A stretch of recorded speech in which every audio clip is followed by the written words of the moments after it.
Hey, welcome to Accidental Gods, to the podcast where we believe that another world is still possible, and that together we can make it happen.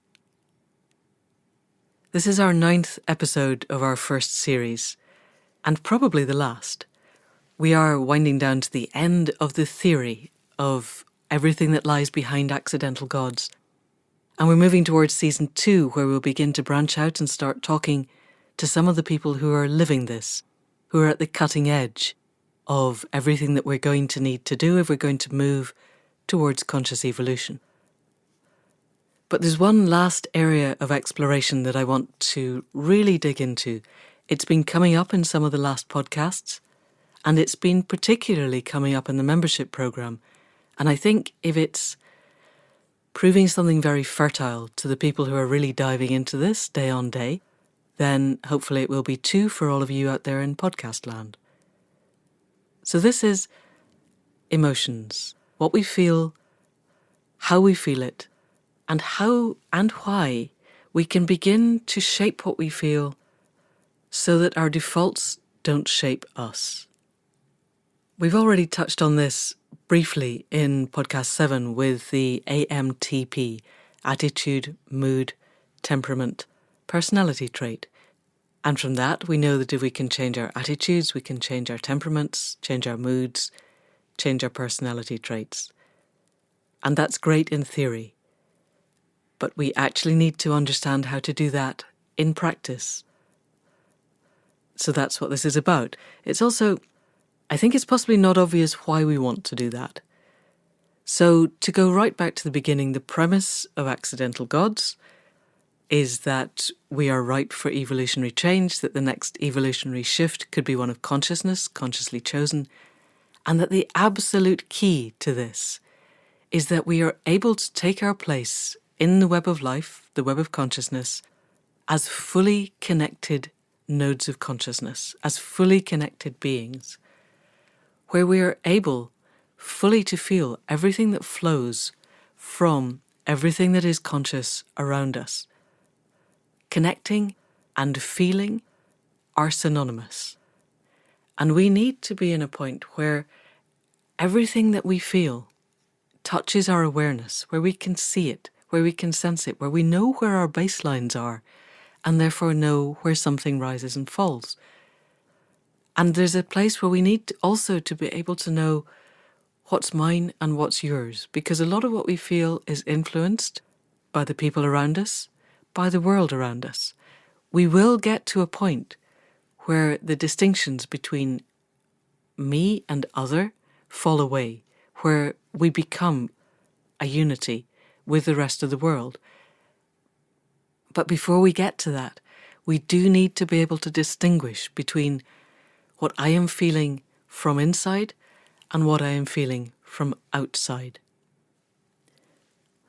And in conjunction with that, at the point when the free flow of feeling begins to emerge from us, there is a point where we begin to fall in love with living, with the process of being alive, with ourselves, with everything and everyone that we meet, and with our connections to the web.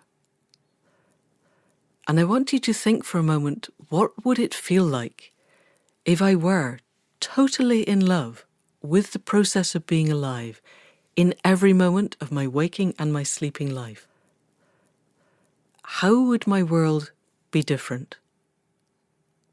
Because running myself as an experiment of this, and I am far from achieving it every moment of every day of my waking and sleeping life, but in those moments when I do, the world opens up and I open up with it, and all of the textures become different. All of my senses become sharper, my vision becomes sharper, and I have -11 vision on both sides, so becoming sharper is quite an achievement. And it doesn't last for long, and I haven't thrown away my glasses yet. But that sense of the world as a completely magical place, and it's not a value judgment of good magic or bad magic, it's just the process of being alive, the experience of being alive, is such a source of total wonder that I am in love with that. And this is such a huge difference from where I have been. I spent most of my 20s with a drip set up, ready to go. I was a vet. I had really easy access to ways of escaping if the world got too painful, and the world seemed very painful for quite a lot of that time. And I was aware at a really core level that it could have been a lot worse, and that I think is one of the core reasons why I never actually turned the drip set on for any serious length of time. But it was there, and I was not a happy bunny. And yes, I did go into therapy. And one of the things to say is this podcast is not a therapy session. If you want therapy, if you need therapy, please go and get it. In our world where our elders are no longer our confidants and our mentors, being in the company of someone who has mined the depths of their own being and has been taught how to hold a space for you to do the same, that is absolutely beyond price. But in between sessions, or if you don't need or don't want therapy, if you think you can work on your own, there is still an awful lot of this that we can do. So to begin with, I want to look at the parameters, what we mean and how we use the language. And so right at the core, we are feeling beings. I don't think this should be contentious, but it does still seem to be. I was teaching a while ago on a course about the neuroscience of narratives. We can't change the narratives that shape our world, and I think we need to do that, unless we understand how narratives arise, what they are, where they come from, and particularly how language shapes us. And so I had been explaining the extent to which our limbic systems rule our decision-making, and then we layer rationality over the top so that we can pretend to ourselves that we are making rational decisions. If you ever want to know more about this, then Jonathan Haidt's book is The Righteous Mind, Why Good People Are Divided by Politics and Religion. I will put a link in the show notes. Well worth a read if you want to know some of the hardcore science behind this. So anyway, we got to the end of 2 days of exploring the scaffolding of what narratives are and how we might shift them. And we were in the kind of end stage conversations. And a really distressed student sat me down and said, "But you have to accept that we're rational beings. You have to, or we're finished." And it was one of the most concrete examples of someone whose amygdala had been totally triggered by the suggestion that triggering our amygdalas is what rules our behaviour. And it was really sad because I couldn't agree with the contention that we're rational beings, because we're not. We're pro-social, interdependent, feeling beings, and our desperate desire to turn ourselves into rational, independent, isolated individuals isn't doing us, or our communities, or our world any good. It's not how we're wired. But that need to cut ourselves off is completely understandable. Feelings are wild, unpredictable, glorious, passionate sweeps of great depth and breadth and height, and most of our culture teaches us that it's not safe to feel. And we end up afraid that if we take the lid off our grief, say, that we'll never get it back on again. And that was my fear, even through decades of therapy, that if I ever really started to cry, I would never stop. And it took me a week in a roundhouse in West Wales on a shamanic retreat really to learn to let go and to start to heal. And that was over 20 years ago. And what I want to do now, what I'm trying to do, is to bring you some of 20 years of learning in ways that help you get there a bit faster. Partly because I don't think it should take 20 years, and partly because I'm not sure we have 20 years to do that kind of experimenting. So what we're trying to do is to embrace the full spectrum of feeling. And to do that, we need to understand what the full spectrum might be. And one of my very early teachers said there are only 2 feelings. There's love and there's fear. And she was really wise. And she also said that if we don't learn to balance in the moment, then we end up locked between our fear of the future and our bitterness of the past. And actually right there is another feeling. Bitterness is different, I think, to fear. But still, the love-fear dichotomy is useful. And if we reframe it to say that there are feelings that leave us open-hearted, full-hearted, strong-hearted, clear-hearted, which is where we want to go, and others that do the opposite, that shrink, close, contain, wall off our hearts, then we're aiming for that point where we are in love with being alive every moment of the day. And the thing to say is, obviously, if you can do that, please keep going. And please get in touch so that I can come and interview you and you can tell us what it's like and how you do it. Because for a lot of us, even once we know that it's what we want to do, it's really hard. So we need to find easier ways in. And we're back to nuance again. We know from basic neuroscience that fear is the big thing that triggers our amygdalas faster than anything else. But then we also know that disgust is the next biggest trigger because for so much of human history, finding food and water was the thing that mattered most. And it mattered also that however hungry we were, we did not eat the liquefying body of the mammoth that had been dead for a month that we found at the side of the track. And we didn't drink from the little stream with half a dozen bodies further upriver. So we have fear and disgust, and if we look at the other things that trigger our amygdalas, we get quite fast to rage and horror and despair and envy and jealousy and spite and powerlessness or power over and guilt and shame.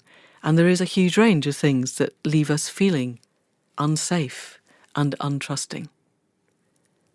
But then on the other side of the coin, if we sit down, and we do this in some of our Rewilding the Soul courses, sit down and write down every positive emotion that we can possibly think of, everything that leads us heart open, clear-hearted, strong-hearted, full-hearted, then we get to exhilaration and joy and compassion and gratitude and hope and love and wonder and awe and curiosity and pride and companionship and courage. And the last time we did this, I think we got to 114, more or less, distinct feelings that we could name and that we could believe that we could feel, that we're all on the heart-opening side of the spectrum, the place where we feel safe in being ourselves. And it's this, the feeling of safety, that is crucial to our being able to feel at all. All of the current work on trauma, from Bessel van der Kolk to Stephen Porges with the polyvagal theory to Peter Levine, I will put links to all of these in the show notes, all of the core work from these say that the absolute key to feeling anything is learning that we can trust that it's safe to be in our bodies. Trauma dissociates us.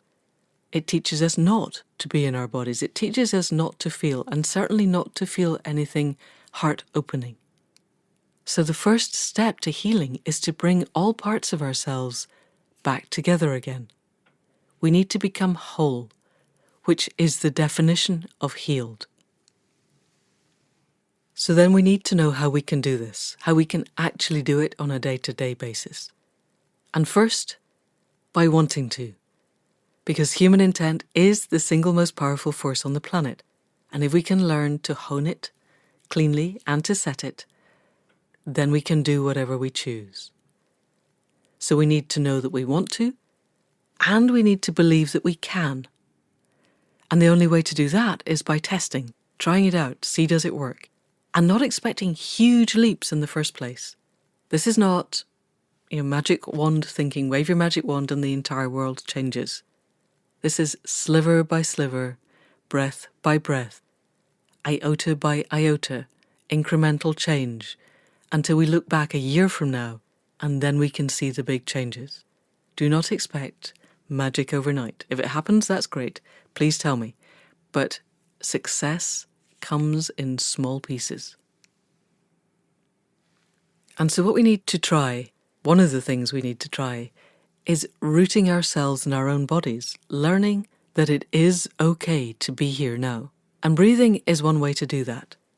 as long as we don't frighten ourselves by attending to our breath. When I first started this, I tend to lock my own shock in my diaphragm, and I can quite soon get to the place where I can't breathe at all by thinking that I have to learn how to breathe. So if you can manage not to do that cycle, it would be good. You can get through it. It just takes a long time. One of the ways that I found to get through it is what we call 5, 10, 20 breathing. And this comes directly out of neuroscience. So the way to do it is that you breathe in through your nose for a slow count of 5. So ideally you take 5 seconds, and a second is always longer than you think it's going to be. And then out through your mouth for an equally slow count of 10. So that means that you're modulating your out breath. You come in for quite a slow count of 5, and then you're breathing out even more slowly, twice as slowly, so that the same air that you breathe in lasts for your out breath. Little pause in between the in-breath and the out-breath. And so in the end, ideally, this takes 15 seconds. 5 seconds in, 10 seconds out. And you do this 20 times.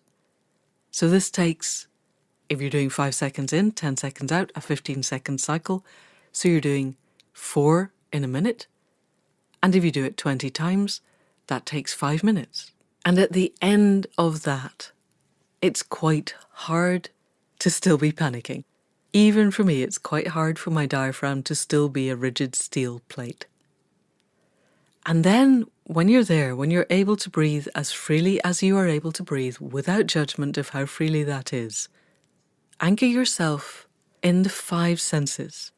What can you see? Not just what can you see as movement in your peripheral vision, which is where we get to when we're in sympathetic overload.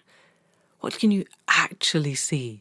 The texture of the walls, the textures of your own hands, the floor, whatever is immediately in front of you, really look at it. What can you hear? What can you smell? What can you taste? And crucially, what can you feel? Physically, to begin with, can you feel your clothes? Are you sitting down? Can you feel the chair? Can you feel your feet on the floor? If you pinch your fingers together, how does it feel? Can you feel the air on your skin, of your face, of your hands, of anything else that's exposed? And when you have an anchoring in that, what can you feel in your heart space? What can you feel physically first there, and then emotionally? Take a moment to feel it if you're doing this. If you're driving, keep your eye on the road. But if you're sitting down, what are you feeling? And in the beginning, we're just looking at feeling. What is feeling like? Because for some of us, our feeling is quite an alien thing, and we have to sneak up on it, like we were sneaking up to see a deer or a fox in a clearing, and watch it very gently and very quietly, just breathing, watching the feeling go through. And give it time. This is not a one-hit thing. Practice this as often as you need, until you can actually feel something, whatever it is, without judgment, and without having to hold on to it, and without having to rehearse the narrative that got us there. A lot of our feelings come with very rehearsed narratives. That's part of the stuff that fires together, wires together. And we don't need to rehearse that. Just watch the feeling, let it flow through, breath by breath, until you are familiar with feeling. And then we can begin to curate what we feel. So that means we need to be able to choose a feeling, which means we need to be able to find what that feeling is like. And in the beginning, I was told that I needed to feel compassion or love or joy. And I would, because I was doing shamanic work, I would look up and see a hawk, maybe, and I would notice a hawk. I'd get around to noticing, and then I would think, oh, I should be feeling joy, it's a hawk. And some perceptible length of time later, I would feel a kind of weak, vapid, wilting like. And it wasn't that I didn't know how to feel joy, it was that I was not used to feeling it, and I certainly wasn't used to feeling it on command. That has changed now, but it has taken a seriously long time. So the short-circuiting of this is that we begin to identify feelings through the day. Or if we've had a bit of practice at that, we identify a feeling that we believe we can authentically feel, something that we can evoke. So as you go through the day, notice the moments of like, or a little tiny fragment of awe or wonder, or gratitude, or joy, or love, or compassion, or exhilaration, or courage, or pride, anything. Little flickering moments, and remember what it was that evoked it. And then we do need to spend some time alone, just sitting with that evocation, with that memory. If it's a memory of something that happened in your childhood, that's completely fine. It doesn't have to be something that happened this morning, or last night, or yesterday. But pick one feeling that you think you can authentically remember and that you can authentically evoke. And if it's just like, that's fine. And then build that memory and light it as a spark in your heart space, or set it as a flower in your heart space, or as a warmth, or something that you can grow breath by breath until you can feel it. So for me, it feels as if my heart space is growing bigger, warmer. It feels a temperature difference, and it feels as if there's a vibration in my heart. It's kind of thrumming and swelling, and the feeling within it is enlarging to the point where it spills out and spills over beyond me into the house, into the land, into the town, into the whole of the boundaries of this nation, and then beyond that into the world. And yes, this is what pretty much every spiritual path is aiming for. That's not a bad thing. We are aiming for that. But it can take a while. Just anchor in feeling and celebrate the feeling. And if you're able to do that, then you can begin to anchor it. Touch your fingers together in a way that you don't normally touch. Say thumb to fourth finger, or all of your four fingers on the heel of your thumb. Something that you don't normally do, that you are doing consciously now, so that you can do it consciously at other times. To remember this, you're doing a little bit of firing and wiring of a slightly different neural network, so that you can recall it when you need to or when you want to. I want to say a little bit while we're here about feelings that we can evoke. This is really personal. Often we are told that gratitude is the easiest feeling and that we need to practice gratitude practice in the evening and list the 20 things that we are grateful for in the day. This has never worked for me. I think I have a kind of deep layer of cynicism that this just doesn't work. But I have found that over time, evoking authentic gratitude has come more easily. And I went through the phase of gratitude being like writing the kind of thank you letters I was made to write to my grandmother when I was a child. Dear Granny, thank you for the drum set. Daddy says he's going to kill you the next time he sees you because I haven't stopped playing it since Christmas morning. It is very lovely. I also got a bicycle and a cake. I don't think that ever happened, but whatever. It was a completely meaningless thing that I just wrote, and it had no sense of gratitude within it at all. And then I progressed to, my goodness, I am grateful that I am a woman in a fairly advanced Western democracy of sorts. I was not married off to some warlord at the age of 12 and died in my early 20s in my 7th pregnancy. I really am grateful for that. But that's a comparative gratitude, and it's not really gratitude, it's just, my goodness, life could be much worse. It's pretty blinking awful, but it could be worse. That's not gratitude. Gratitude for me comes along with the absolute wonder of being alive, with the genuine joy in the moment, with going up the hill and doing morning ceremony and thanking everything that takes part in my life for the gift of life, for the gift of this life in this moment. And when I can do that in a way that feels heart open, then I am absolutely consumed with a gratitude that feels like a wildfire and that lasts right through most of the rest of the day. So if gratitude practice works for you, then that is a way in. Go for it. So this is what we're doing.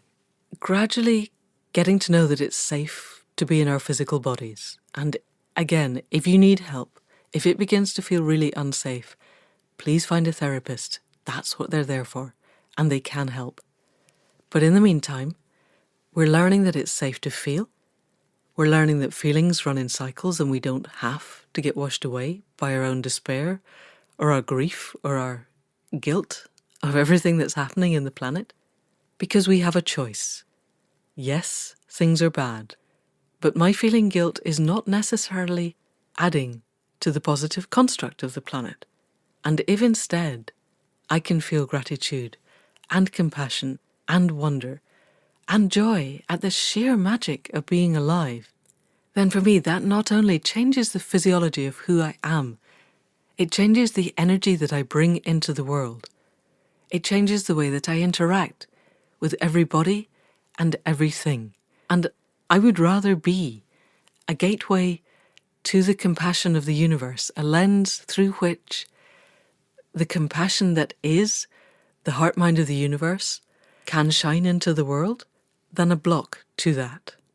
And not just a block. I don't really want to walk around being a little well of guilt and despair and grief and all of the things that used to define my way of being in the world. I have a choice, and I choose compassion.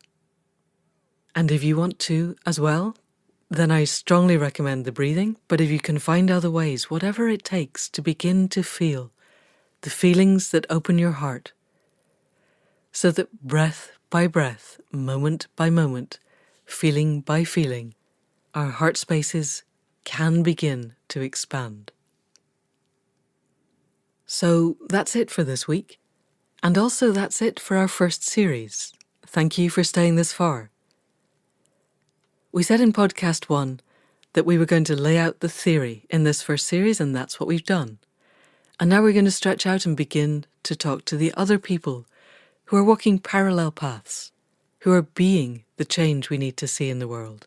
The thought leaders and makers and doers who are at that cutting edge where science and spirituality meet, politics and philosophy, creativity and art, and all of the ways we might create resilience in ourselves and in our world.